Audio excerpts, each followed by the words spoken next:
From meme to utility, Floki has it all. NFT metaverse game called Valhalla. Floki University, DeFi, charity, and shopping. Floki is governed by the people, for the people.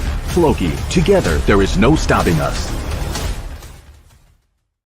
Good afternoon, everyone. BC Richfield here, coming to you live from London. It's just gone a couple of minutes past midday, making it just gone UTC as well. Great to see so many people waiting for this today and see so many friendly, familiar faces in the chat room as well. So very, very good morning to everyone. Nick, great to see you in here. You win today. You were first in the chat room.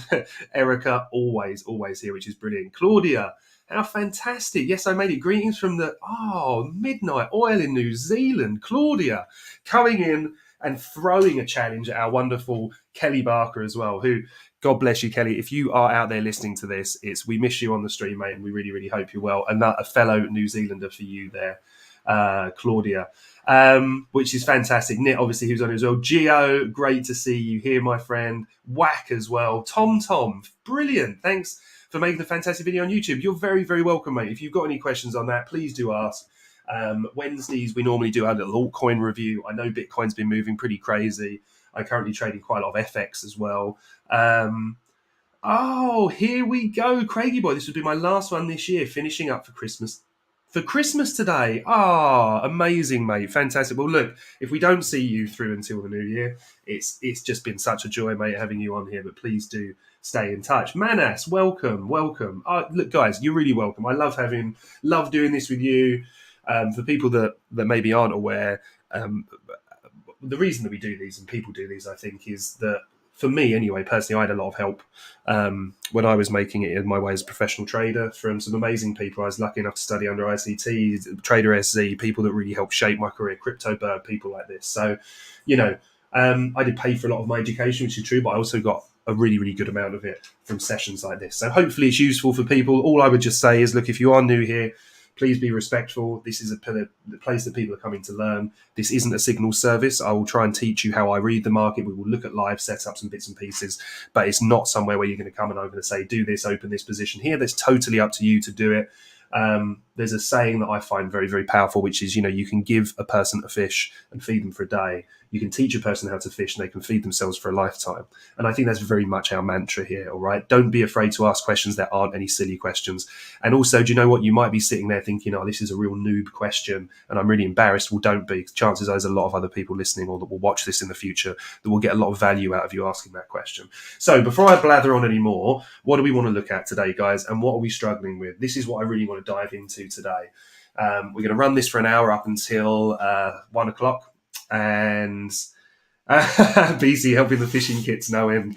Brilliant. Well, I think, look, guys, you're the people that do the work here, right? I think sometimes it's about finding a medium that kind of relates to you, right? That you can kind of absorb that information, especially with something with concepts like price action, which can seem a little bit mental. So, okay, let's have a look.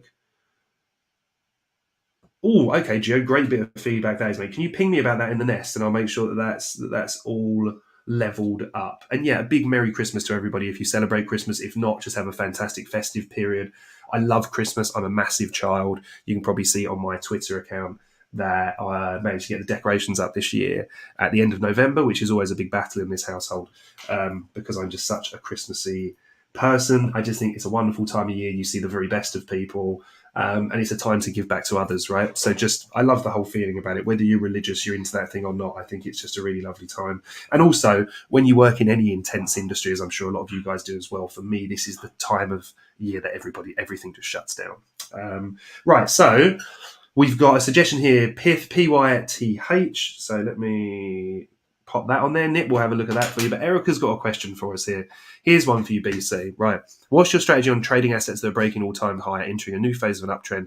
How do you set your trade profit zones? What's your risk management like? That is a brilliant question. And actually, in my opinion, one of the toughest things to do. So did you have, in fact, let me try and find a PYTH USDT chart. Here we go. So I'm going to get this up and we're just going to focus that question on this chart, right? So we're going to take the Pyth chart, which was the suggestion from our dear friend Nit, and we are going to overlay it and look at our wonderful Erica's thing. So let's share this chart with you guys, and let's start diving into some content, shall we? Right, so how about now? Yeah? Merry Christmas, whack. Yeah, I was sorry, I had loads of equities. Can you see the chart now? I'll remove myself from it.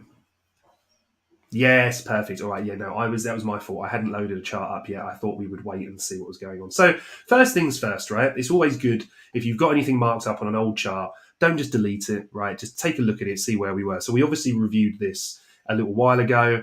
And what we can see here, guys, is that is how these areas work. If we've got these high time frame levels, this will be something like a daily fair value gap. Then we can see how, if we just mark these things up, right, we can look and give ourselves an indication of where price wants to go, right? It doesn't always go there, right? All we're looking to do is get enough of that action to make a trade, right? So let's just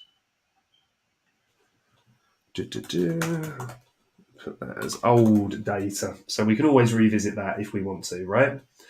So now we don't have tons of data on this. I'm sure Nit is going to be in there in a second telling me that that there are tickers that we can take this onto that have a lot more than this. However, actually, this really, even with this data here, in terms of how I'm looking to trade this for me is still quite nice and clean and clear. So I want to know where my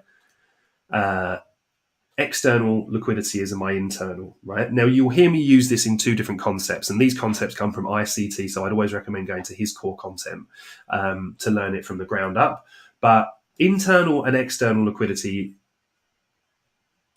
has two different meanings, right? So for that, when we're looking at a range, and if we're taking the high and low of this, right? Now, the low to the high, so these for me are the external or exterior liquidity pools, right? Price, that's the top of the range. We've got other highs and lows that are formed within this. So these are like range high, range low, yeah? Imran Khan, my friend, great to see you. And then this low, which is within this, is internal to it, right? If that makes sense. So what we're looking for here is how price sweeps liquidity and then moves into other liquidity pools. So how we will also look at liquidity is if we sweep a high or a low, yeah, then, so just for example, I know we don't have a lot of history on this chart, but let's imagine that we had an old high coming in here. We sweep this high, then we're looking for price to correct to rebalance fair value gap, right? We're then asking ourselves how price is reacting within this fair value gap. And the really important thing here is that we're allowing for the close of the bodies, yeah? So like for this one, for example, yes, price had a deep violation of this as it came down, drove into this order block, which is our down close candle before price moved higher, yeah, leaving a fair value gap in its wake, meaning that we actually pay even closer attention when price comes back into this, right? And actually, again, always study this. For me, if it's followed by a fair value gap, then I make an allowance also for the wick, right? So we can see here the significance this had. Price has come down. It's looking to rebalance. Price doesn't typically just fall out of the sky from nowhere. We need liquidity in order to pair orders, right? So when price does that, and we're just going to show you another few examples on here as well, just to mark up these highs and these lows.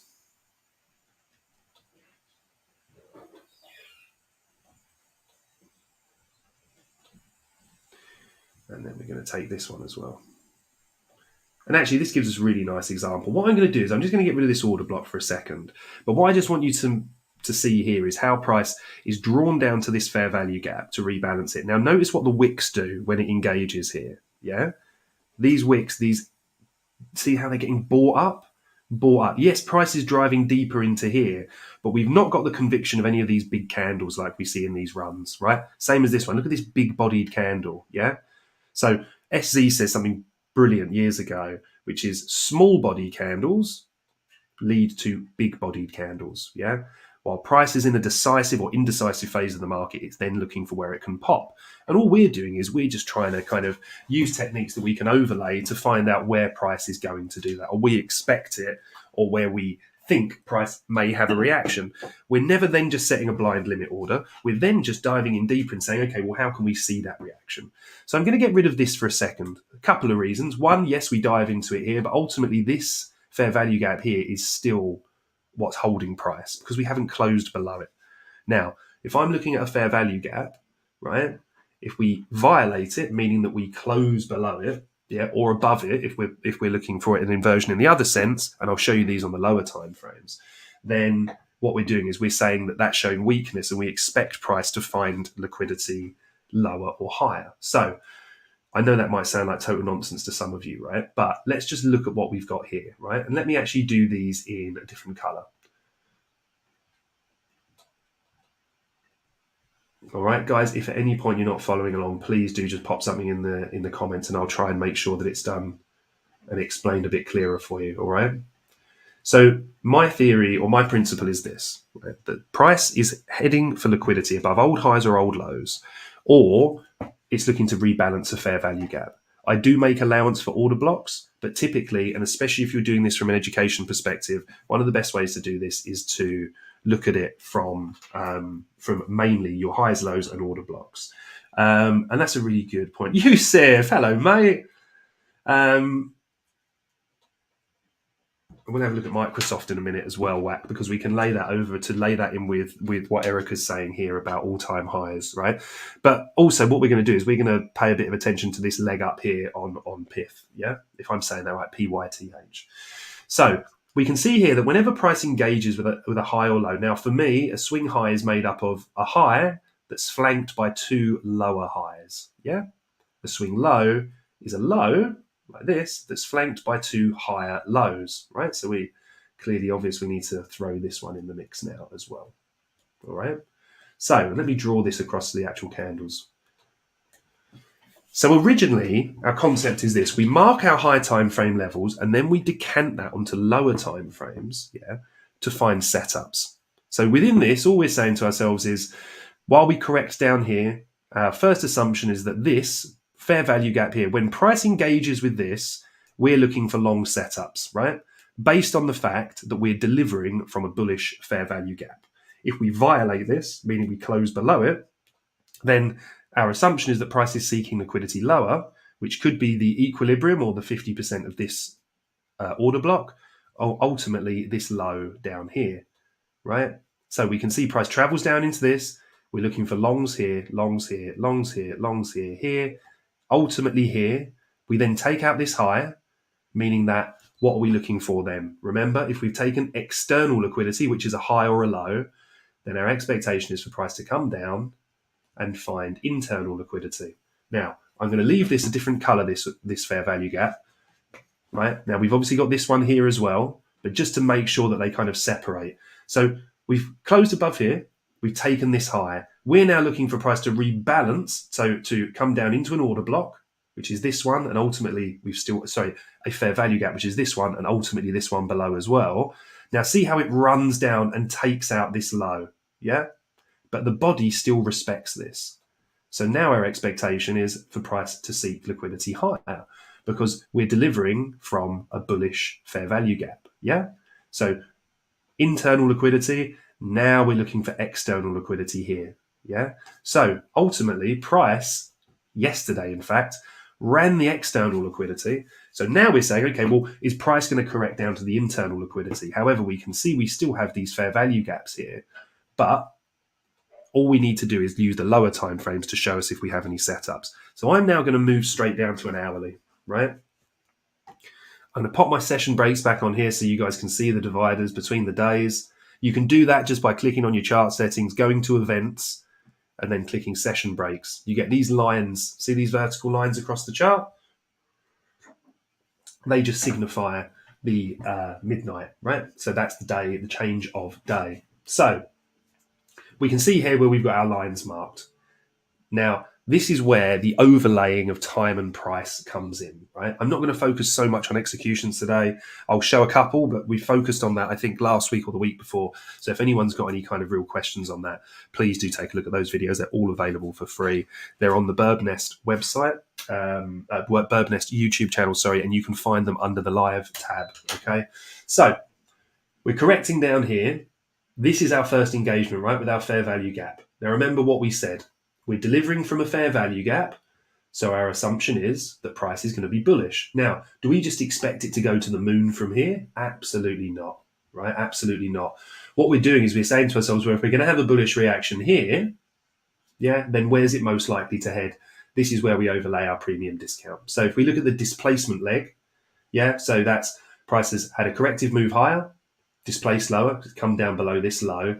We want to take the high to the low of this move with our Fibonacci.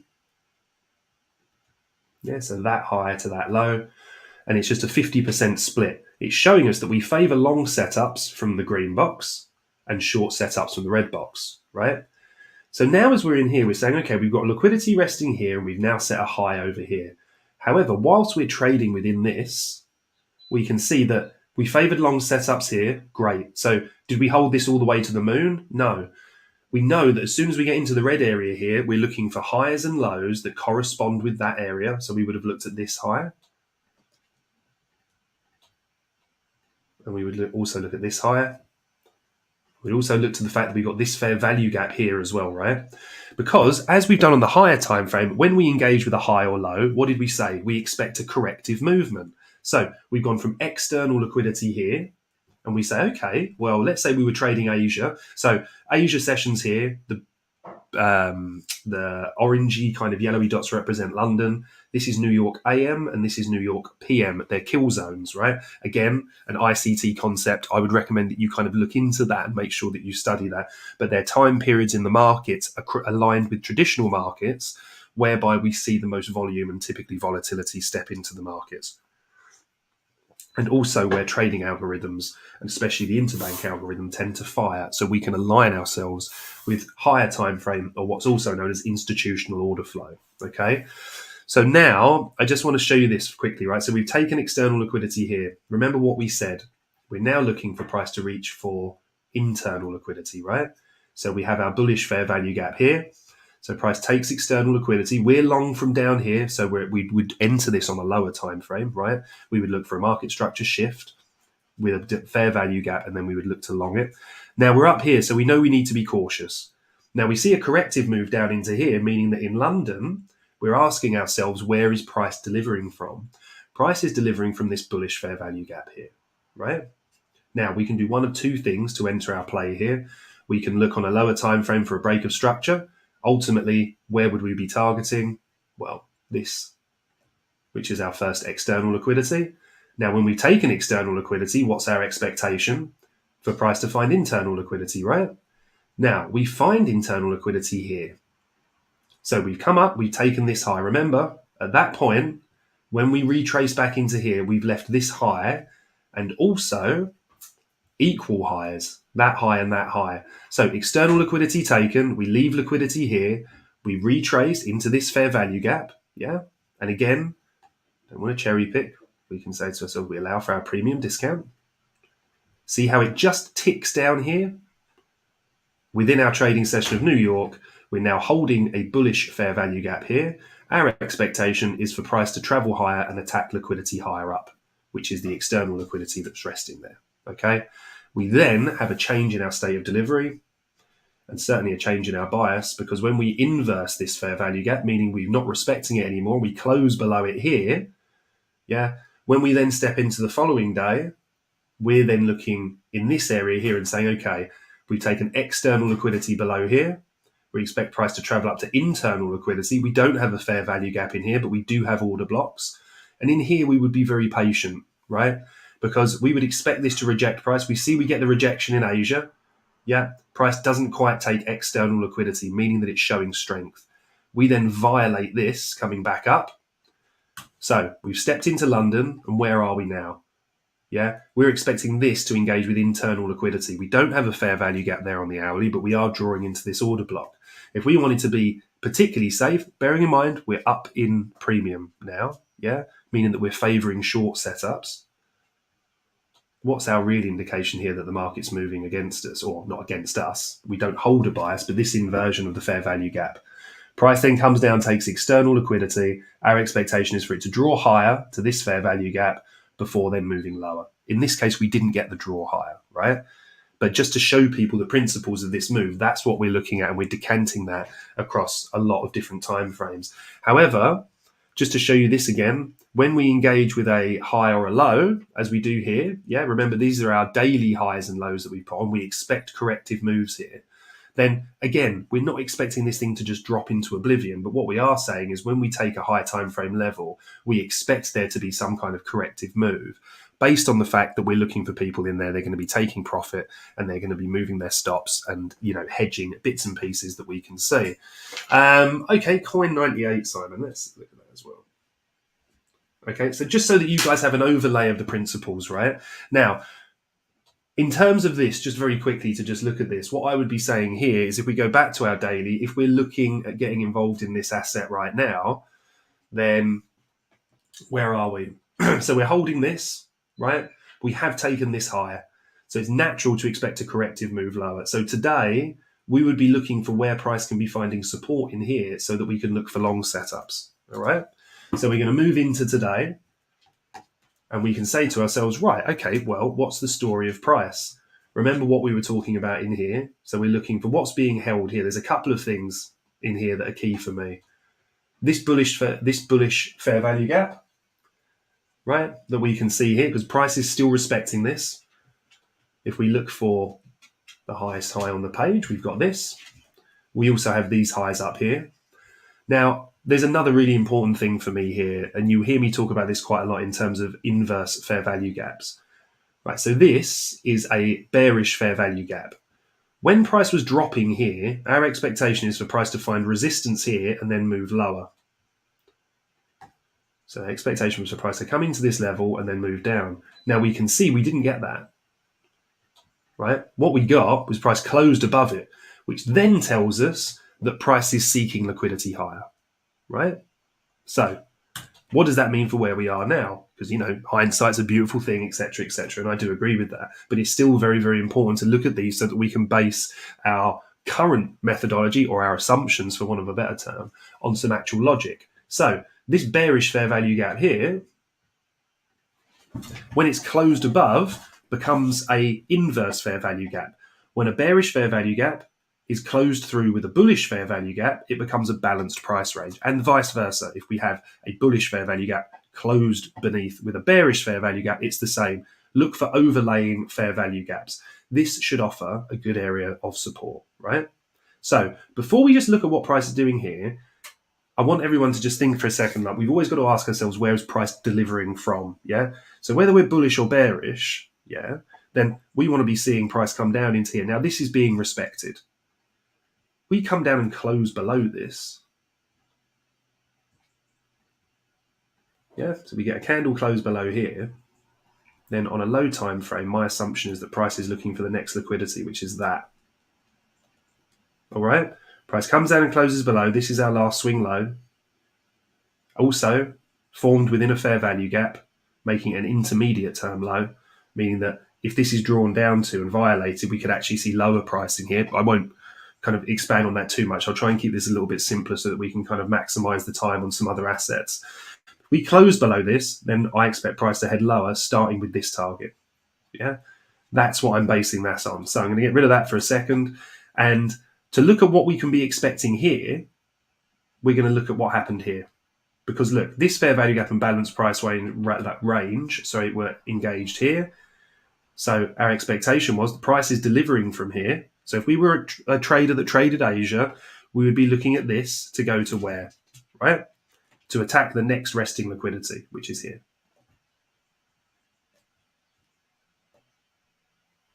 All right, does that make sense? Let me just snap that onto that high, actually.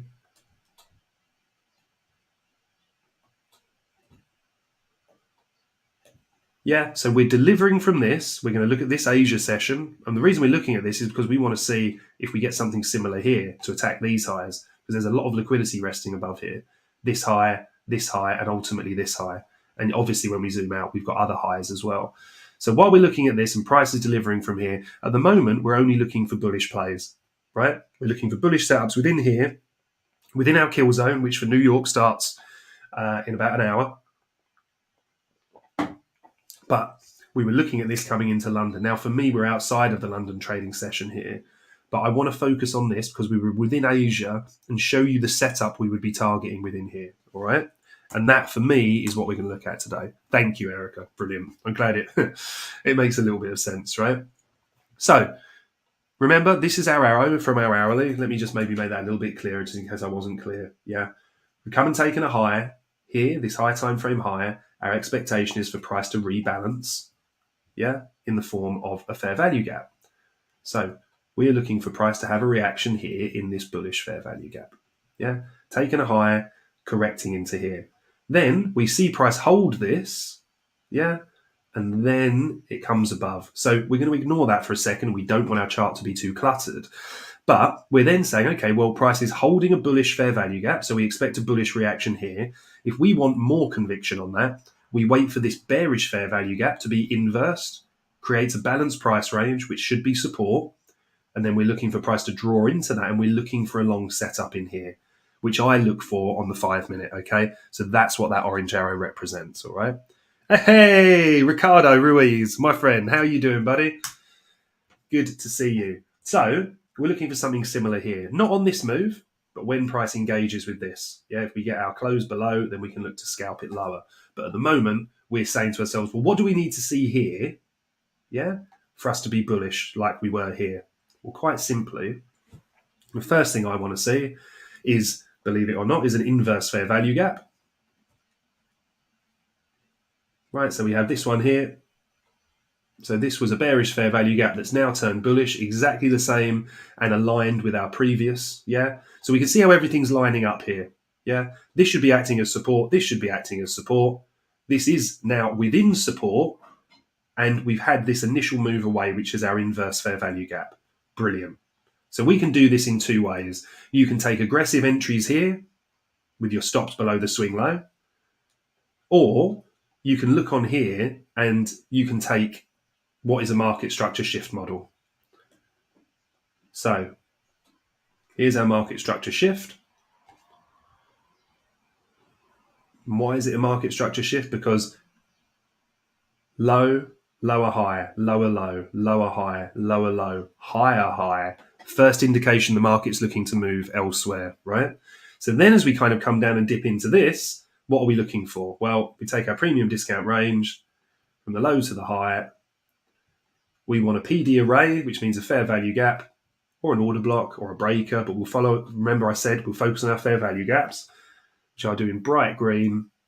We'll get rid of our range. That's our entry. On the top level of that, our stops go below here. Excuse me. Now, where do I always say our original target is, where we look to reduce our risk, is the immediate high. So here, I'm monitoring to see what price does. And I've said this before, these highs, right, when they're broken, you can often see these little support and resistance flips. Closes above, retests it, moves higher. Means that at this point, we can afford to move our stop loss to entry and expect price to take out our higher time frame target. Why is this higher time frame? Because this is from our hourly. Yeah. So the expectation is ultimately that price is moving higher towards this higher, but we're monitoring the highs on the way up in case we're wrong. Yeah, and we can see here, we move our stops to entry here. We get a beautiful 3R trade. We don't finally get to our last target, but ultimately price comes down. We may have moved our stops up by then anyway, but the trade is risk-free. Yeah. Tom, on the example, playing spot with point, will you sell and where will you buy? So basically here, mate, so this is what I'm saying. If I'm looking on the high time frame, I would be looking at this. So if I was looking at this as a spot buyer, it's a little bit different because you'd want to be looking at these principles, but on a higher time frame, right? To understand where's a good place to buy and where's a good place to sell. It's quite tricky on this chart because we don't have a lot of history with it. But if we were looking at this, for example, and this was a daily chart, right?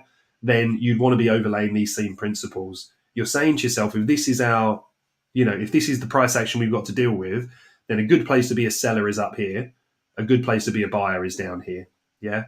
The strategies for spot buying are slightly different because you've got to be looking at time frames that you're looking to invest on, making sure that you're not kind of just holding everything blindly, expecting it to just go to the moon. If you're looking for long-term holds, you also need to understand a little bit of fundamental content as well.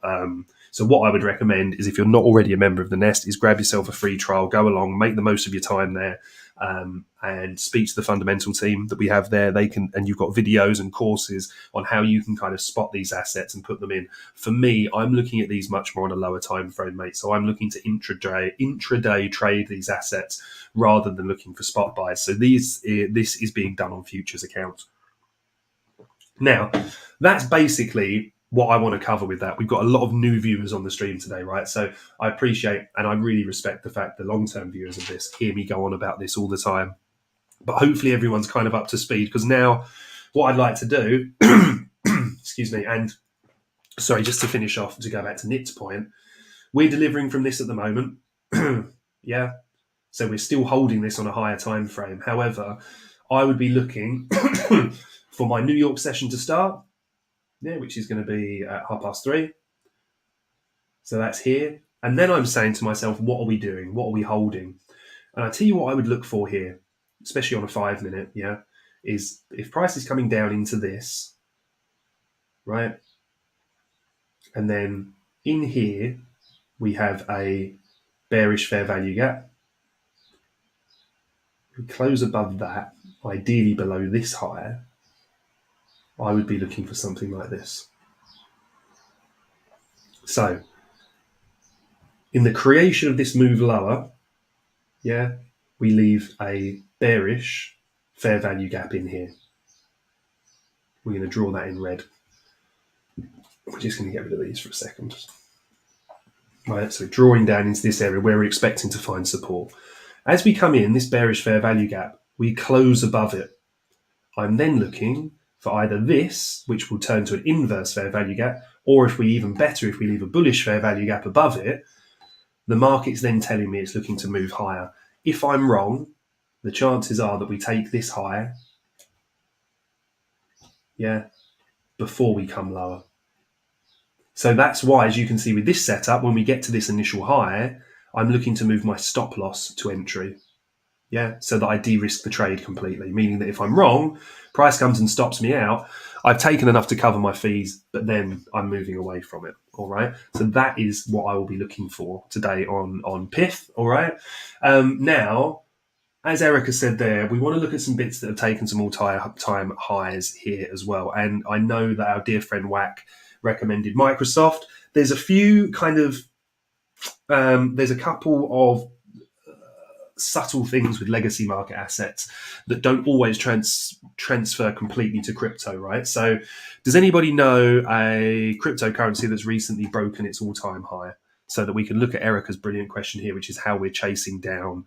And it's not just all-time highs, right? It's strategies that are basically running in extremely trending markets. Because if you look at all of our principles here, the reason that we might have expected the rejection here from price was purely because, remember what we said before, this is our displacement leg. So if prices come down here, we favor longs from the green box. Price drives back up, finds what? Finds our fair value gaps here and here. So I wouldn't take this trade based on the fact that we are outside of a kill zone. But let me just show you how this would work. This is our displacement leg. Price is fractal, right? So this is applicable across any time frame. So as we go from down to here, when we're within this box, and we're not going to be able to find it, I don't think, maybe on like a 30-second chart. And this goes to show you can use these principles wherever. Now remember what I just said. We have two methodologies for our entry here. One, we take an aggressive inversion of a fair value gap. This is our bullish fair value gap on the 30-second. That's inverted. We open our position. So we wait for price to come up. We get our inversion, which is here. We open our short position with a market order, stops above there. And then this would be our first target. So our stop loss would go to entry here. And then ultimately we would be chasing this down to our main target, which is lower. Our other opportunity to enter this, we would still want to factor this in, but we would look for our market structure shift. This is actually a market structure break because it's coming off of a lower higher. With displacement, displaces below and leaves us a fair value gap. So again, remember what we do. We take our premium discount of this leg. We want to be shorters from this box. So we're looking in here and saying, okay, well, where can we realistically be shorters from that? Well, actually, we've got a very small breaker candle in here. Why? Because that's a swing higher. That swing high is taken here, meaning that this is a breakup, which we would do in orange. We would take a fair value gap in there if there was one, but the fair value gap was actually down here in discount. So we wait for it to come into there. That's where we open our short position on the breaker. Stops below the swing, above the swing high, and the same target one, which is there. All right. Now, I'm not suggesting just go and throw and dive yourself into 30-second charts. I'm just giving you that as an example because price is fractal, so we can sit and we can scalp these. But what allowed me to take that was that my framing time frame, my medium time frame, which is this, is telling me that in our premium discount of this displacement leg, yeah, that's where I'm looking for shorts. All right. So I'm just asking myself where price is delivering from. So hopefully that's been useful, guys. Now I see we've got some really good explanations here. So, okay, Kaz. Yes, smart decks. Love smart decks. Brilliant. I've just got a question here from Aga, and then we're going to go back to it and we're going to really dive into the how we get on board, with assets that are running very hot and taking all-time highs or are in majorly strong trends. So Aga says, hey, from your experience, how often and how quick fair value gaps are being filled out? BTC with a big movement left few. So would you wait for price retracement to trade to high time frame? Brilliant question, Aga. And do you know what? It overlays wonderfully with what Erica's talking about. So I'll tell you the very simple way that I approach trending markets. And there's ways that you have to kind of allow yourself for saying, are we in a trending market? And let me show you this. No, actually, let's try Kaz, shall we, first of all. Sorry, Erica, but Geo just beat you in there. I have to stick with my recency bias, which was brilliant, by the way, wasn't it? When I think I was hosting a webinar during Congress and with someone much smarter than me and much more experienced was just like, you really need to ignore recency. Erica was in the chat and she was just like, BC's always going on about recency. And it's true, I am. For the way that I trade, recency means a lot to me. For people on kind of higher time frames than that, it can be a little bit more treacherous. But it goes to show you we have ridiculous sayings in the UK. One of them is there's many ways to skin a cat. I don't even want to know where that comes from, but it's I think it's a very, very good saying, meaning there's many different ways to achieve the same thing. Yeah. So let's look at this. Now, what we can see down here is we've had this kind of movement. When do we really establish if we're in a trend or not, and a strong trend? For me, I look at the candles, and I'm going to go all the way back to here. Yeah. So we're within these movements, right? Price is kind of trending down. Now we can see the black candles are really outweighing the white candles, yeah? So brilliant. I love that. Oh, I've got some good friends in Portugal, Ricardo. I really need to get myself there soon. So see how the black candles are dominating this trend down? Now, this is a daily chart, right? So what we don't have here is a historical low. But imagine we engaged one here. What we're then saying is, remember, price is coming up to rebalance this fair value gap. So we can see that there's kind of efficient price action. It's going down, rebalancing a fair value gap. What we say to ourselves is, okay, is that within the realms of premium and discount? We make an allowance for that. So we're taking this high. So this is our displacement leg, our trading leg, which goes from this high down to this low. So do we come back up? Yeah, we rebalance a fair value gap in here that's up in premium, meaning we favour the short lower. We're now back down. We're still within the same range here. We're now back down at this level, and now we're looking for support here. So what we love to see, what I certainly love to see, are our inverse fair value gaps. Let me just get rid of this for a second. But we can see here we're still down in our green area. Right, now we can see here when price reacts. So what are we looking for? We're now looking at, let me get rid of this stuff on here. Hang on. Just get this nice and clean.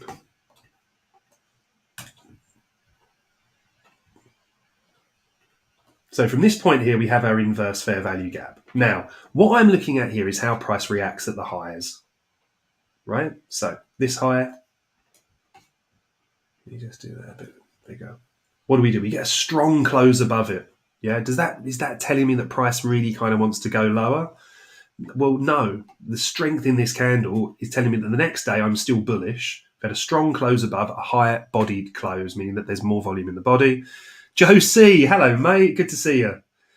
right? Then I'm expecting price to head to this high. Remember what I said to you about these key highs and lows, right? You have these strong closes above them. It's not that you expect price to just rocket off. You're still looking for price to pull back. You don't know where to. None of us do, right? All we can do is we can set out our stall and say, well, with this close here, price is going to do one of two things. It's either going to immediately attack this high, yeah, or it's going to pull back to a support level and then move higher. This one here blitzed through this higher. So we're now saying, okay, where's the next level? And I like this because you've got kind of a bit of a liquidity cluster here. Right, price comes up. Price now pulls back, right, which is fine. So we get this corrective move lower. This down close candle closing, yeah, this could be the entire correction. We don't know. It could be looking to move higher. What we do know is that price is or could head for this bullish fair value gap. So let's just do this in green for a second, and let's just use our replay mode to take us to here. So from here, we can just see that our expectation is for price to sweep lows, sweep this low. What's the expectation for price to travel to this fair value gap? Why? External liquidity to internal. In here, we're looking for shorts lower, right? We get these equal lows here. So I'll just do this in a lower one. Take out the liquidity below. So now we're saying, okay, well, we then expect price, to head lower for here, but it doesn't have to. It's taken liquidity here. Then when we close above this, we now know, we don't know, but we're fairly confident price is going to seek liquidity above this high. We then close really strongly above this high. So let's look at how we've reacted to this low.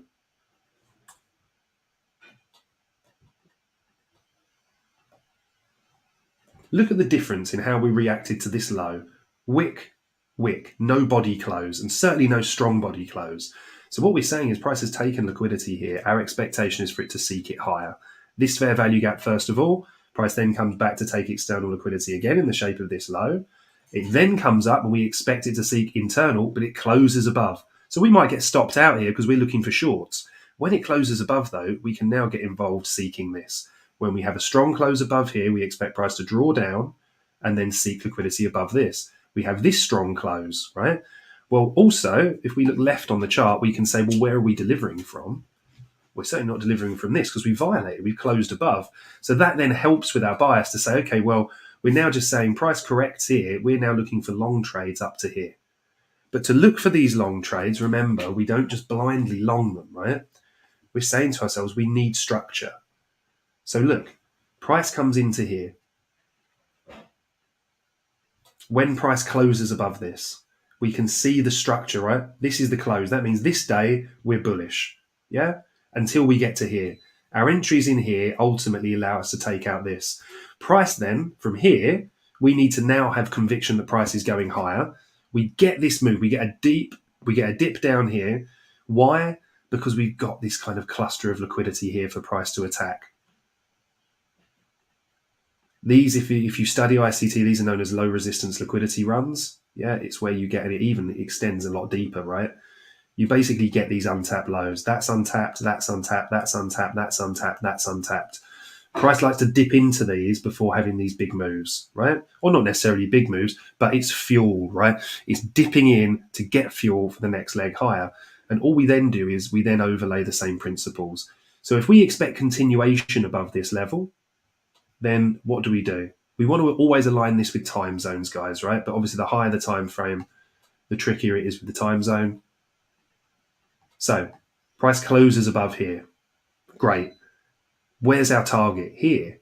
So that does mean that you can scalp up into this, right?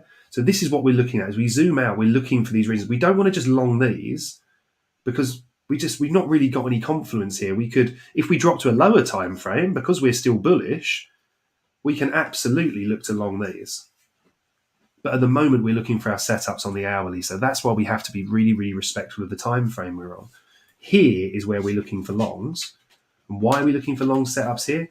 Because it's engaging with our bullish fair value gap, right? That's why we've got it here in green. Now we overlay this with the principles and concepts of time. Here's our New York trading session. We can take our inverse fair value gap. And what do? We come into London session here, New York session here, and we've closed above it, right? So we're now looking for bullish setups within here, right? Yes, price does dip and comes down a little bit below this. However, we have to always, and this is why our higher time frame bias is so important. What you see on charts all the time is price will close below this, violating it again, and people are like, right, this thing's going down. It's not. It can very, very easily just be looking for liquidity below that swing low to fuel a move higher. So when you're in here, you then drop down to an even lower time frame and you say to yourself, right, I might have gone a bit too far back here, but let's look at this, see if it will do us on a 5 minute. Might not. Yeah, here we are.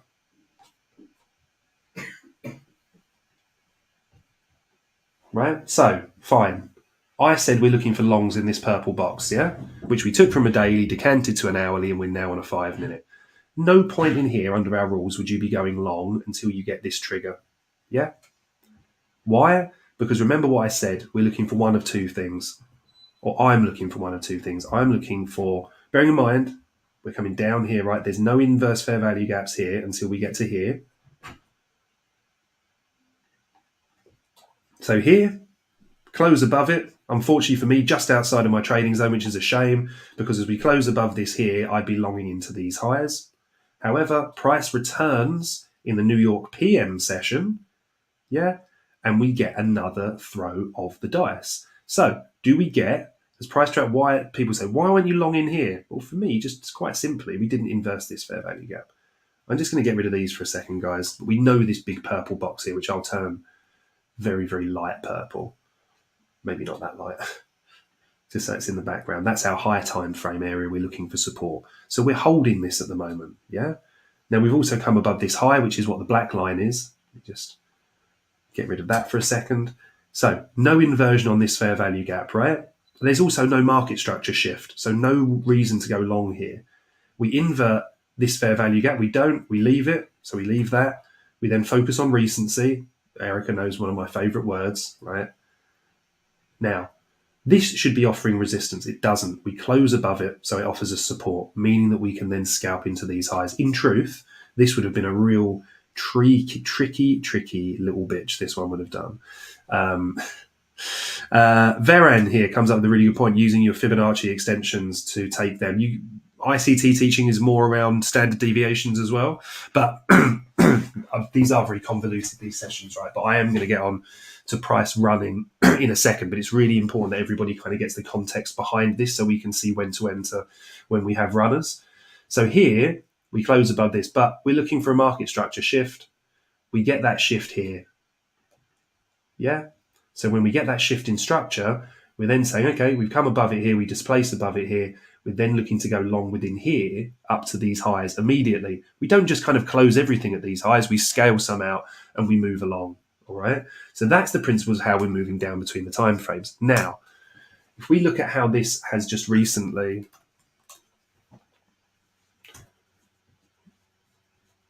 ripped through its all-time high, then the key thing for me here is I'm looking for order blocks to defend price. On a daily, especially with something that doesn't have the greatest history here, especially for me, I'm saying to myself, okay, what have we done?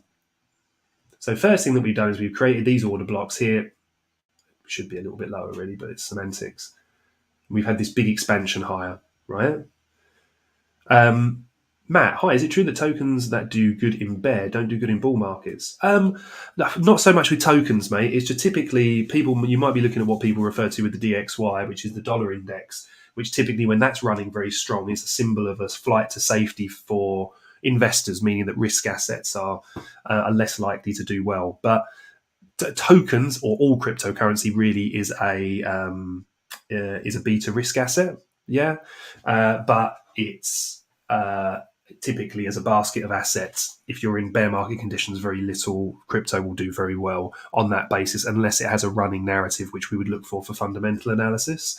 And Veran, no apology necessary, mate. You're absolutely right with the Fibonacci extensions, and certain bits work for others and some with others as well. In terms of what Erica's asking, I think it's more to do with how, if we're in these really big trends, and actually we'll look at this closer on the 4 hour, how do we know when it's still a good idea to get involved? Because as we can see here, we had this order block, we just ripped away from it, right?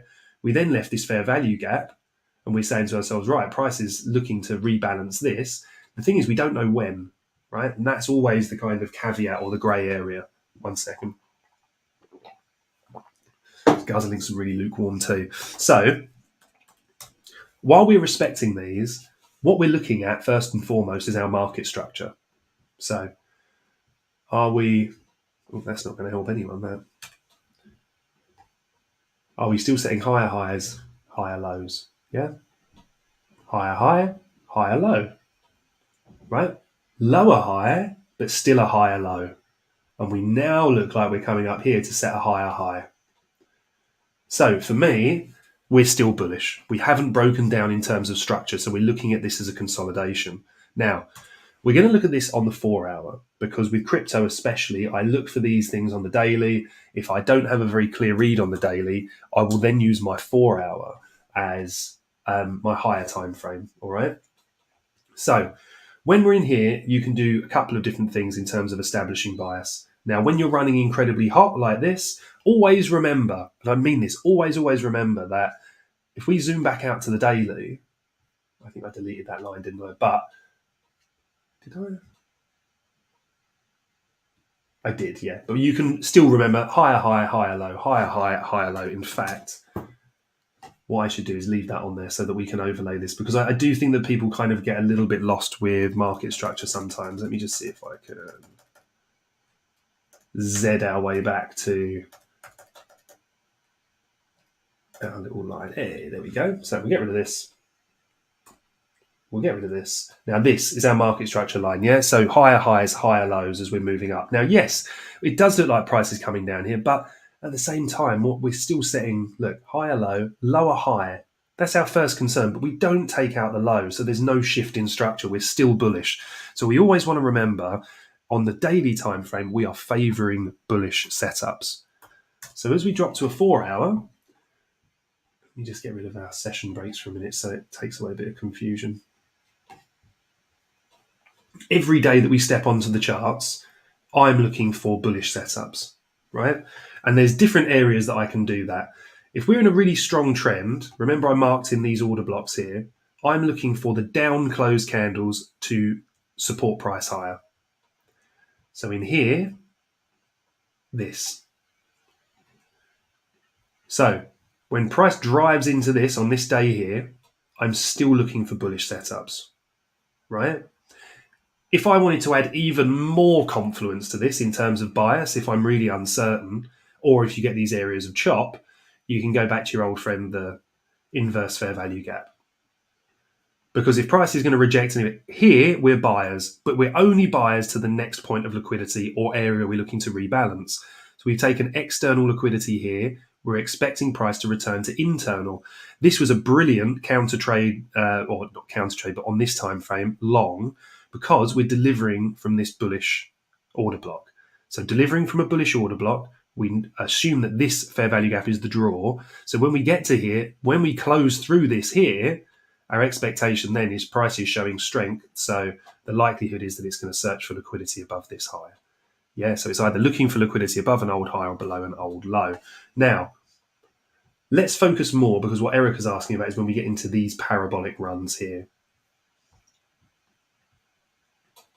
Right, so we've dropped down to our 4 hour, price is running really hot. We don't know if, and let's just imagine for a second that, you know, price's all-time high was here.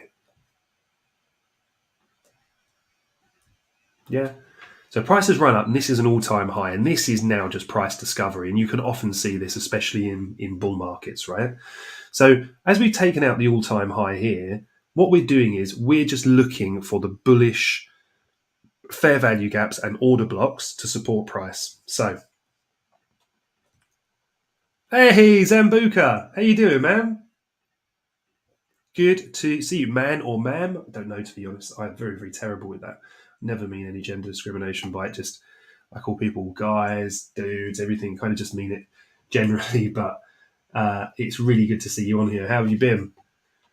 So we're just looking very quickly about how we can kind of get entries and look at these trending markets, right? And what we have here is we have this fair value gap. So while we're bullish, we remain bullish. Our our bias, and look, you'll see people, and I do it, and other traders will do it, counter trade high time frame trends. That's fine, but you have to do it with a lot of precision, and you also have to reduce your position size, right? Or that's the smart way to approach it, to manage your risk. Now, while you're with the trend, remember this: the trend is your friend until the end. Focus on this. Focus on where is price delivering from. In my mind, this is a bullish fair value gap. If we touch this in any way, we drive into this, I'm looking for long setups until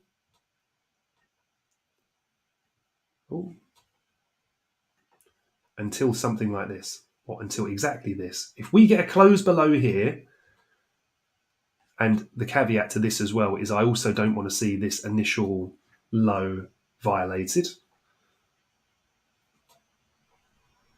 Oh, for fuck's sake. Right, hang on. I think we just had a little bit of a freeze up, guys. Let's see if you come back.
Hey guys, sorry, I don't know if any of you are still there. We had our customary Chrome shut down. I just got to get a new fucking browser, man. That thing is absolutely doing my head in. Where's Erica? She'll tell you. I hope a few of you are still here. If you are, I'm going to just re-add to the charts here, guys, and just finish off what I was going on about. If it's just continuing to give jip, then what I'll do is I'll just make a little short video for you guys this afternoon to kind of finish the session off. So let me just get some charts up for you. Here we go. Let's see if it remembers any of these. Blame Chrome. There we are. We're here. But exactly. Fucking Chrome, man. Epoxy, Google, Microsoft, all causing me a huge pain in the backside. But yeah, I'm just gonna have to move to another. Just gonna have to move to another one. So we're back here, right? We're looking at what price is doing in this situation if we're running hot. So we're on our 4 hour. Now, I just want you to remember what I was saying here, right? And we're going to do this in replay mode because I don't really know how this kind of whole leg plays out here, but I'm going to show you how you would monitor it. Because we have a bullish bias, we always retain that bullish bias because the trend is our friend until the end, all right? Only would I change that bias. Well done, Erica.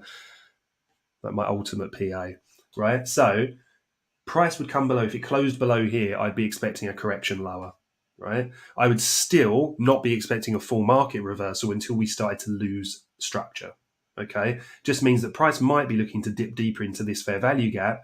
However, I'm placing this on recency, yeah? So as we were doing previously, we would take our Fibonacci, say from the low of, well, actually, this is the low to the high, so we're within that. But with this move here, that was really the low to the high. And if we look at this, we didn't come down. We would have been expecting this fair value gap here. But what we've made an allowance for is this one. Because what we can do is, when we're in there, we just want to monitor to see what price does. Yeah. If price gives us our setup here, then we get back involved. If it comes and closes below, we then monitor this one. If we violate that, then our expectation is that price is going to head lower. Okay. So let's just do this in replay as we're playing this out. So we didn't get the close below, which was here. Price comes up. And remember what I said. What are we looking to support price? Our down close candles, which are our order blocks. When price closes above, we need to see a close above this. Yeah, not just traded above. Our close above here, our expectation is that the price is then moving higher. Looking at the liquidity to our left all the time. Yeah. So once again, if we look at this high, what do we see? We see an initial rejection, close above. That makes us assume that price is then looking higher again. So as we now play this out, we're saying to ourselves, okay, well, here's our down close candle. Price is closed above it here. So what do we want to see? We expect continuation. We would look on the lower time frames to make an allowance for any pullbacks, right? But sometimes, as you see here, you just don't get them, yeah? So what are we doing? Bang, now we get a big corrective move. But doesn't matter. We were in from down here, or certainly here, meaning that now our stops have been taken out at entry. Fine. Even if they weren't taken out at entry, yeah, what do we then ask ourselves? Well, look, we're still bullish, right? We zoom out to our high time frame. This big green arrow lets us know. And actually, if you're somebody that struggles with trend, something like the B Pro, Burbicator Pro, can be brilliant for this because you can just use trend trailers, right? Which just ultimately, so this is set to a daily, and this one's our current time frame, which is a 4 hour. It just helps you. These are divergences, by the way, which help you catch the corrective moves to get back involved. But ultimately, you can see how this is still keeping you bullish. Yeah. So even without that, we should know, right, that we're moving up here. So what are we doing here? Where's price delivering from? Remember I said that before? Where's price delivering from? It's delivering from this bullish order block. And also it's filling these fair value gaps, right? So if we then took this down to a lower time frame, and actually let's just make a note. So this candle here was midday. So this one here was from midday to 1600. Right? So midday, 1600 in here. What are we doing? We're engaging down here with this.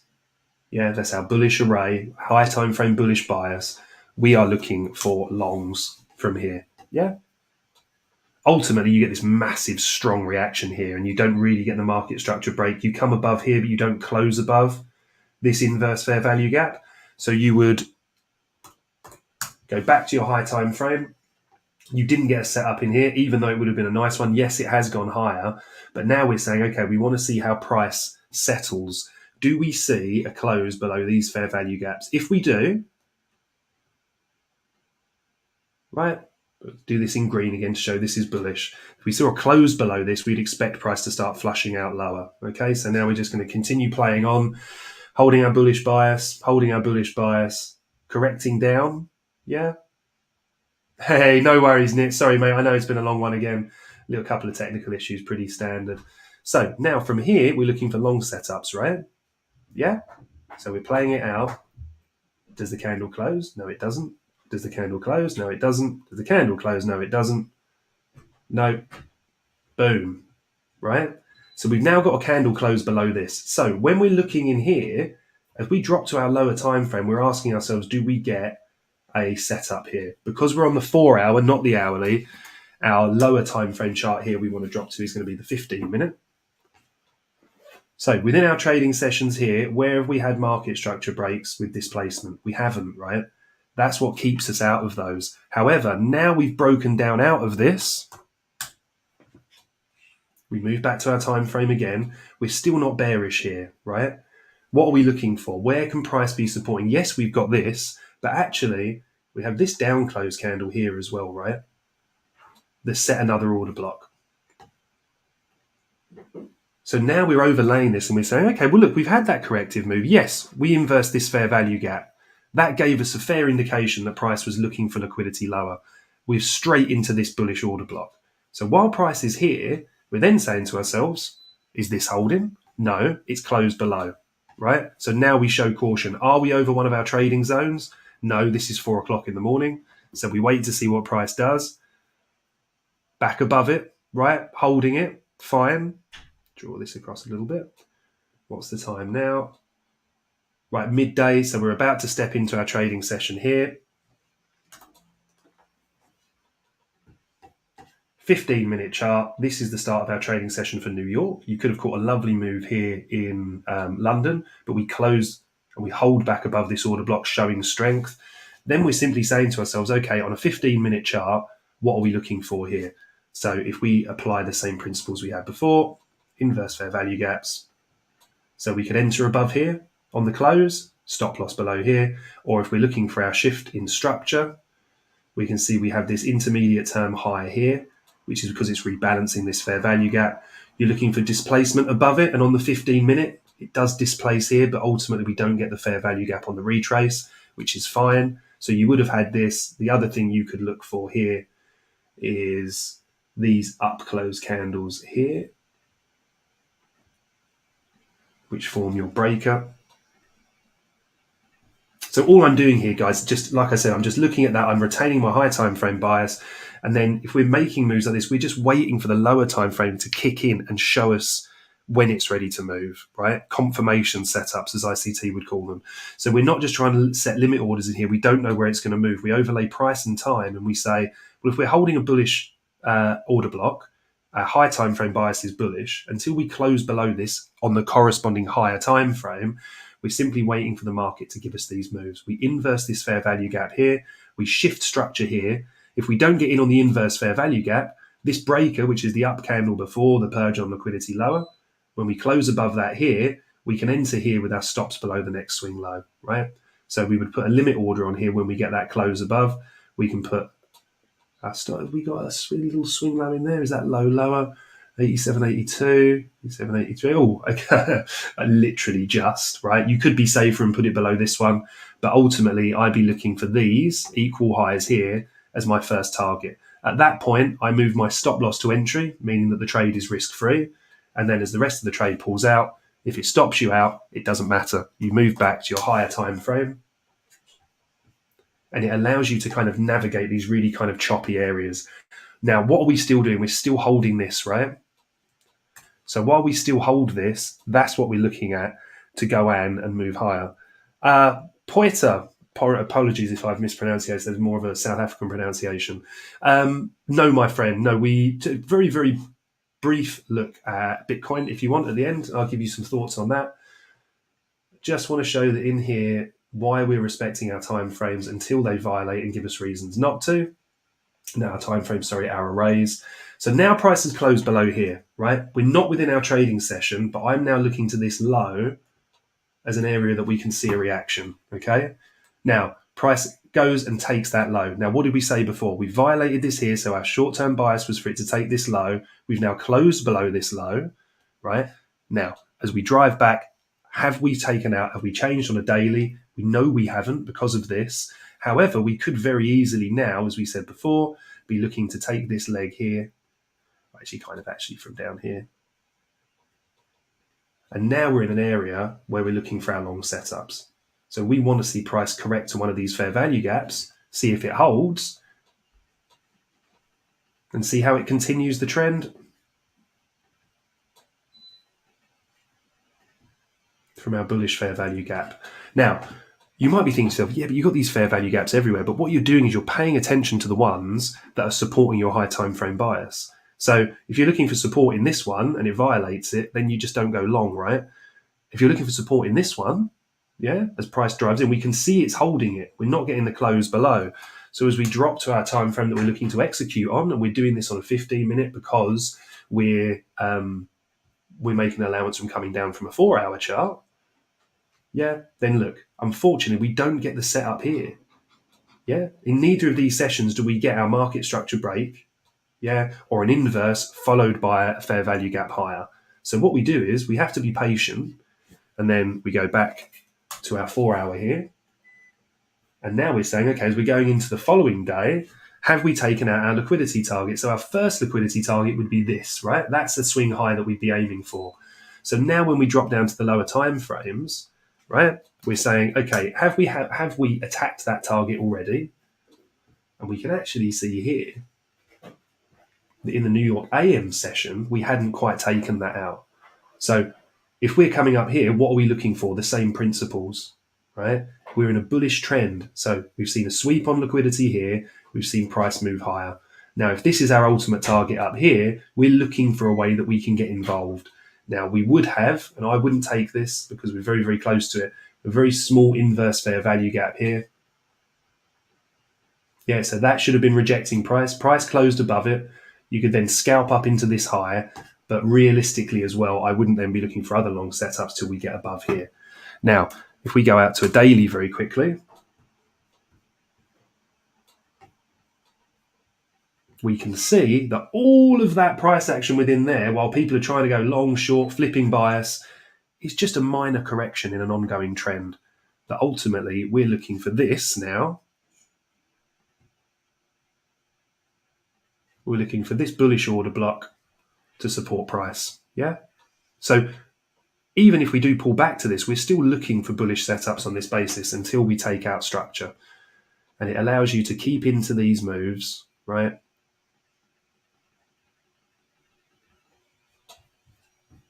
And we can see, let me just draw this across.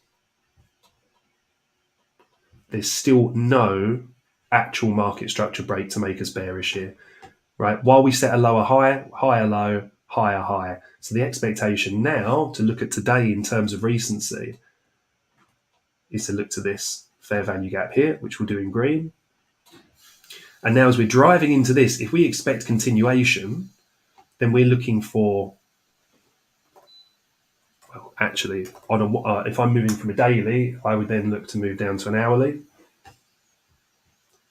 And on an hourly, price drives into this. What am I looking for? I'm looking for the engagement of stops, meaning that I'd really like to see it come down and take out this low in an ideal world. You know, that's just looks right for the taking, right? We've taken liquidity here, got a small reaction, took liquidity from this low, got a small reaction again, but we're ultimately breaking down. So real kind of safest long setup here. Inversion of this fair value gap. So price would be closing above this.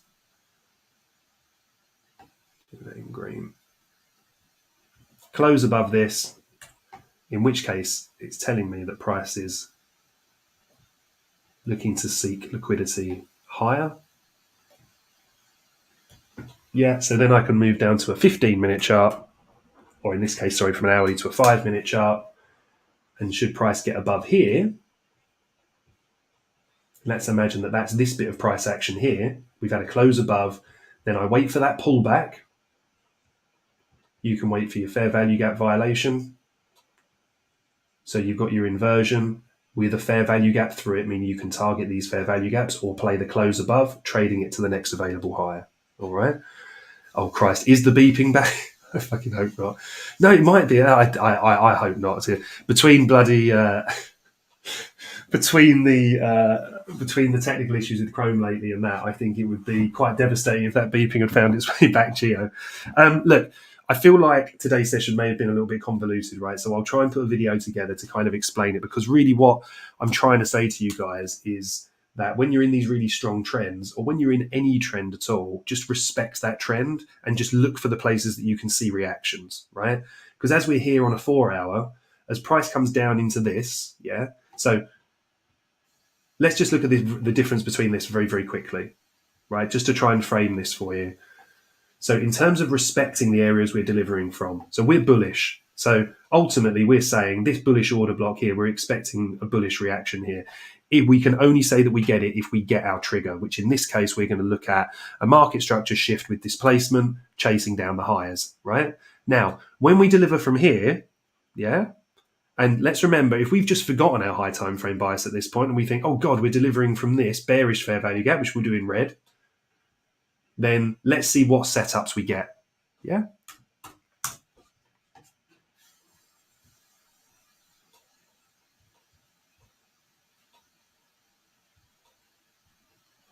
So 15-minute time frame. Here's our high, right? Or actually, as we're looking at this, we purge liquidity below this low within the New York session. We travel just outside of it here. That is our initial market structure shift, right? Find this internal liquidity, not to be mistaken with a fair value gap, but internal range. So we've set this high, price has come down, displaced above it.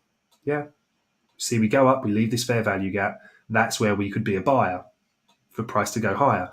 So where in this red box here do we get something that can tell that we can go short? We don't, right?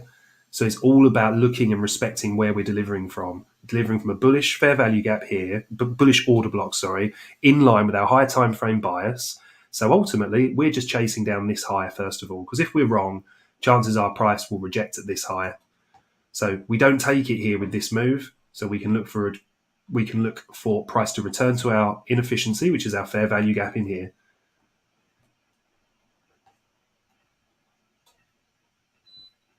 Entries here, stops below there. We want to make sure that we've got a reasonable risk to reward here, right?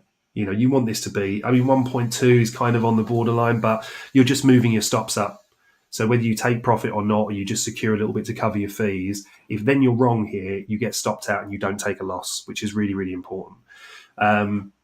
So ultimately, as we look out, whatever your high time frame is, and what I mean by that is, if you're an intraday trader, then you might, or a scalper, you might be looking at a 4 hour as your high time frame, a 15-minute as your intermediate time frame, and a 1 minute or a 2 minute as your execution time frame. Yeah. If you're looking at the daily, you should really be looking at a system more like a daily, a 1 hour, and then a 5 minute. Okay.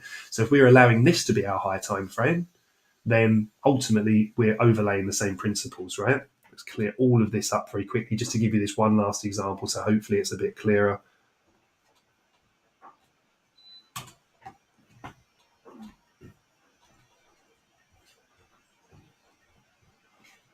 So in an uptrend, we want to see the down close candles, which are our order blocks, support price. So we're moving up. We have this expansion leg. We're now looking for the fair value gaps. Yeah. Supports price higher, supports price higher. Now, this is where we can expect a shift, right? We've now taken these highs and price, our expectation, in line with what we were just discussing, is for price to come down and rebalance this, which until we close below it here, would be a bullish fair value gap. When we close below it here, it turns to an inverse fair value gap, which we see as resistance. Doesn't change our overall bias just yet. We just expect a close. We just expect price to seek liquidity lower, right? Now, price can seek that liquidity in this fair value gap, in this fair value gap. This didn't close through it, but it has rebalanced. So as we go in, price is coming up. We're then setting this low. So on the sweep of this low, our expectation is, well, if price is then going to keep moving lower, we expect it to correct higher, yeah, and then continue lower. So within this price leg here, we're looking for where price can react. And ultimately, I don't think, we have a very, very skinny bearish fair value gap here, right? And I mean really, really skinny. So in here, our expectation is for this to reject price. We get the initial rejection, then we close above it. Once we close above it, our expectation is then for price to seek liquidity higher. So I would say if you're going to jump on your charts, right, and have a look at something, look how these inverse fair value gaps play out. But always remember your high time frame, because look, you close below this one here. The only thing that would stop me here looking to aggressively short this is that as soon as we close below that, we're already then in this bullish fair value gap, bullish order block, sorry. So we're delivering from this. If we're delivering from this, we then come back up into here. We're then saying, okay, well, what's our expectation now? That price is coming higher. At this point, lower low, lower high, lower low. We're still bearish on this scale. So we're expecting rejection from this, which is our bearish order block, bearish fair value gap. Sorry, keep getting them messed up today. So we close above it here. We show a bit of caution because we've taken an interim high. But ultimately, this is the high that price is chasing. And we've had a failure swing just before it, which makes me think even more that we're going to come after that high today. As we invert this here, once again, remember, like we say, when we look at it, we look for price to pull back a little bit. And then we're engaging here with two things. Our inverse fair value gap and also our bullish fair value gap, which is ultimately looking to move price higher. So even though you could have a change in your ideals here and you're saying, well, actually, lower low, lower high, maybe we have just engaged a high and the market is going to reverse here. Then what you're doing is you're just looking lower and you're saying, okay, well, when we've closed below this, we inverse this, yeah, which is this candle. We come back down and now we're looking, okay, well, where is price going to deliver from? We don't want to be getting bearish within here because it's a bullish order block, right? We would need to see this violated under the terms of this system to then see price move lower. So while we're bullish here because we've inverted this fair value gap, we've taken out this high, and we're now moving structure to attack higher highs. If this fails, yeah, and we come back down and we violate this fair value gap, turning it into an inverse, closing below it, then my expectation is for price to take out liquidity resting below that low there. This has been an epically long stream, and I really did need to keep this shorter, but I do apologise about the technical issues.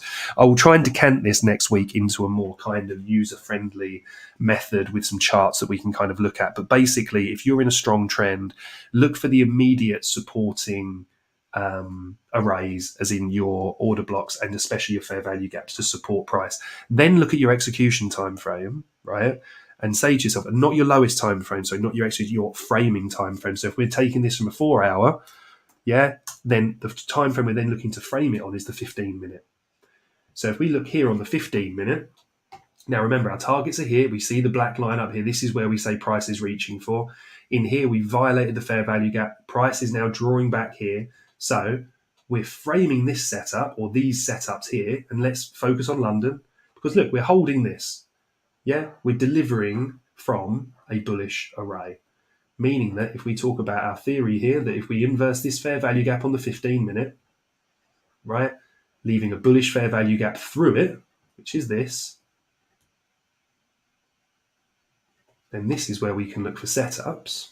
I don't think it will take me back to a 1 minute here actually, but let's see, even if we do a 2 minute. It does. Brilliant. So, inverse in here, should have been our bullish fair value gap. So what do we look for? We look for price to draw into this, and when it does, what do we want to see? There's the low that's set. Remember what we said? We see a structure shift. So here's our market structure shift here. We then want to target a fair value gap. This one in this case is down here. That's where our entry would be. This would have given you a little bit of squeaky bum time because we would have come really, really close to the stop loss we would have had resting below that low. But ultimately, you can get this even on traditional markets, but especially cryptocurrency, because a lot of these assets can be very illiquid. But then where are we taking it to, right? Here was our ideal. We're saying to ourselves, okay, if price now moves up, we expected a stronger reaction from this here. We look to our high that we would then zoom out as well and make sure that we're picking levels that are on our 15-minute chart. Just for any of you that wondered why I took that one, because we took that here. We would then be looking to the next high, which is here. And also here. And I'm just using these, right, Because as price starts to move up here, great, we've taken our initial target. That means my stop loss is now at entry, right? I move that down. What's that? 0.85. Probably wouldn't take that trade in truth because the risk to reward is so poor. If this had been our first target at 1.4, then happy days. I would have taken that there. But hopefully you see what I mean there in terms of how you take your high time frame bias, you frame it on a medium time frame, and then you execute on a low time frame. For me, I like this setup, the 4 hour, the 15 minute, and the 1 or 2 minute, but it's very volatile. You can see by the price action. Where I really like using the daily and then going down to an hourly chart and then executing on a 5 minute. So, for example, that on here would look like this. Delivering from a bullish fair value gap, which is here. As price corrects lower, this gives us our inversion. Want to see price trading above this. What have we got here? Come into our session. Price has come back above here. We've also, as we come into this, we've got a very thin fair value gap in here. However, I'd be looking more at this order block.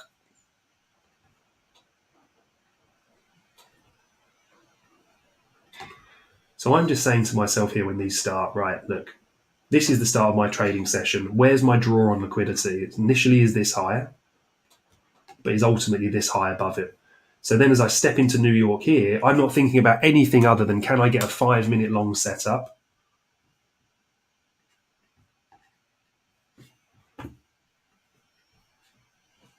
And here, this is my New York trading session. We're back above this here. So I'm now saying to myself, right, do I have a move here? Do I have a structure break?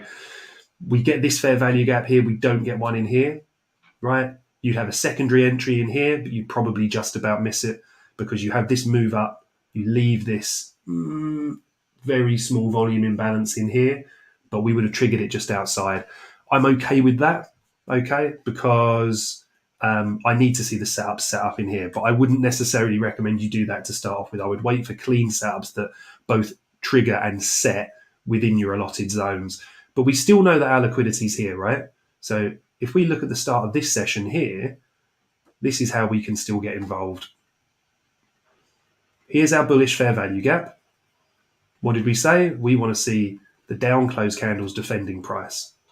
So if we're wrong, and this isn't the draw on liquidity above, then this will be violated and we get stopped out. However, if we're right, this fair value gap gives us the opportunity to be a buyer.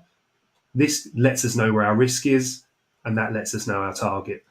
Now, you would do that with a reduced position size because you would be chasing the trade, all right? And I will cover a section on that as well. Right, I'm going to have a very quick read through the questions, and then I am going to shoot off because we're going to try and do some live trading sessions with our members over at the Bird Nest this afternoon. So I need to get my head into a couple of charts and see, because we're just about to kick off the New York session, but I see I've got a few questions in here. I've got a spot question for Zambuca. Would you take profit on coins that have run and try and re-enter lower? I tried that strategy for 17, 18K, but the getting back part, it didn't really work. Yeah, really good point. So what I typically do is I buy enough of an asset that I'm comfortable with losing, right? That's how I treat my spot assets. I say to myself, I might never see this money again, and I'm comfortable with that. So let's say that's $100. Then I would buy $100 worth of X coin. When it gets to my key targets, I would sell maybe 20% of that. The key thing for me is I'd move my risk up. So I'd move my risk up in a way that I know that if the market crashes, I'm not losing all of that. I've got my stop loss either slightly in profit or entry. But I can definitely cover some more spot with that. But the spots to futures trading is different for me because I'm looking at it much more as a positional trader. Daniel Bosch, sorry, mate, I missed your question here. Valuable session, thanks. Where do you see your stop loss? Like an example, you mentioned invalidation, the close of a candle below the fair value gap, how to protect getting stopped by a wick. Two ways there, mate, and that's a very good question. One is you can either take the close, so if you're monitoring the chart, yeah, then you would have to make an allowance and say to yourself, okay, if we wick below it, then we stop the trade manually. If you close below it, you stop the trade manually. If you wick below it, you keep it aligned. What I typically do is look for setups like this where we've got a clear point of entry, which in this is a bullish fair value gap, and then we've got a bullish order block here, defending price, right? So I know if I'm wrong, price shouldn't really come much below the midpoint of this. So I would set it below the order block here, which is also the swing low. Really, really sorry, Poiter, if you're still on this one, mate. It just really didn't get around to BTC today. I'll try and get something out on Twitter later. You're very, very welcome. I was wondering what the beeping noise is. Yeah, I don't know. We've got rid of the beeping noise for ages, didn't we? But ignoring the beeps, yeah, but God knows where we've done that. Quick question here from Crypto Burger. What's blown my mind is how close to BTC all-time highs we are. And yeah, that we still potentially have 23 months of the bull market to go. ETF halving Fed rate. Yeah, really, really good point here from Crypto Burger. Look, that's why we have to respect whatever time frame we're traders on, respect that time frame. Burb called the bottom of the bull market, or the current of the kind of intra-bull market that we're in, bear market, sorry, in February, called the bottom of the last one that was literally the bottom of the actual bear market in November.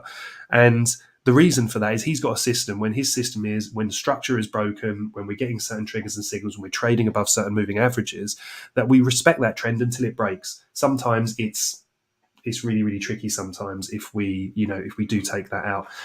Razor, you beauty. I didn't see you sneak onto the stream. Definitely not focusing on London, mate. It's New York for me. I love the New York trading session. FX, I trade a lot more London sessions as well. Look, guys, I hope that this has been insightful. It's very bloody long, I know that, and I don't like doing that to you guys too much because I feel like I can become very convoluted. So I'll probably revisit this on Monday just to take a slightly closer look. Chess Bro, hello, mate. You come to the end of a very, very long, extended stream. So it is on recording if you want to watch it. Hopefully there's some value in there for everyone. But if anybody watches this and is confused, please just contact me, right? You can get through to me at the Burb Nest. You can sign up for our free trial or get involved in any of our stuff that you want to, just in the links in the description below. Or just pop along. You can also find me on Twitter, BC_Richfield. All right. I am going to shoot, guys. I hope it hasn't been too convoluted this session, but next week we will try and bring a bit more clarity to it. But what I would say is this: if you're in a trend or wherever you're doing, respect that trend and look for the nearest confluence for your theory. So meaning if you're bullish, yeah, like we can see on the screen here, then just simply, when you set these down closed candles, the same as these ones, if they're adjoined, allow for all of them, right? These down closed candles were set here. When we close above that, here, this becomes a bullish order block. So now our expectation is for price to just move on from here. When we set this one, that becomes our bullish order block. Price moves on from there. When we set this one and we close above it, price sets the bullish order block and we move on. See, that comes in, test into this order block. Not quite, but then into the fair value gap. Same thing here, move away from it into the fair value gap and trade. But then be very, very careful when you get to the liquidity targets like this, yeah? Because then you'll often see price have this corrective move before it then steps back on board. All right, guys, look, have a fantastic week. I'll see a lot of you legends around the nest. We're going to get on top of this a little bit more in that, but I will be back Monday and then Wednesday with the free streams for everyone as well. Please do hit me up and let me know on Twitter if there's anything you want clarity on, guys. All right, but have a fantastic week ahead. Trade safe, and also remember, keep one eye on the DXY and also on the Red Folder news events that are coming out, which you can use a platform like Financial Juice for, or just pop onto the Burb Nest website. And you can find things like the scanners, everything like that, all available for free, which gives you a good idea of the overall market sentiment. All right. Have a fantastic week, guys.